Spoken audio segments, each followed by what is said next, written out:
125/27 to the পাওয়ার 2/3 সহজ প্রকাশ। নিচে 4টে option আছে, যে কোনো একটা উত্তর হবে। তা প্রশ্নটা কীভাবে সমাধান করবেন একটু খেয়াল করুন। প্রথমে আমরা প্রশ্নটা এভাবে ঠিক বসিয়ে নেব, তারপরে যে লাইনটা করবো ঠিক এভাবে।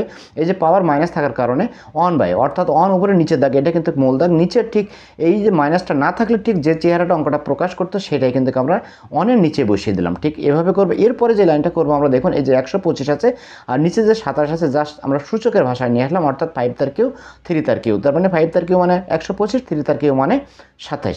এবার আমরা যেটা করবো একটু খেয়াল করে দেখুন, এরপরে যে লাইনটা আমরা করছি, এই যে 1 বাই উপরে যে 1 ছিল সেই 1টা তো এখানে বসিয়ে দিলাম, 5/3, অর্থাৎ এই যে দুটোরই পাওয়ার যেহেতু 3 আমরা ঠিক এইভাবে করে নিলাম, উপরে 3 দিলাম আর বাইরে যে পাওয়ারটা ছিল 2/3 সেটা কিন্তু আমরা এই বসিয়ে নিলাম।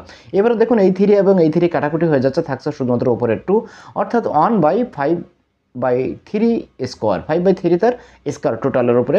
তারপরে আমরা কী করবো, এই স্কোয়ারটা আমরা দুটোর মাঝেই বন্টন করে দেবো, অর্থাৎ 1 বাই এই যে 5 5 25, 3 3 9। এবার আমরা যেহেতু 1 বাই, এখানে আমরা 3টা সংখ্যা তো এভাবে থাকতে পারে না, তাহলে উপরে 1 ইন্টু আমরা জাস্ট বজ্র গুণন করবো, অর্থাৎ উল্টে যাবে, গুণ হয়ে উল্টে যাবে, উপরে যাবে 9, নিচে আসবে 25। আমরা এগুলো সকলেই জানি, তারপরে একটু দেখালাম। দেখুন এবার এখানে 9/25 আমরা অ্যান্সার পেয়ে যাচ্ছি, অর্থাৎ এখানে আমরা অ্যান্সার পাচ্ছি 9/25 গ নাম্বার।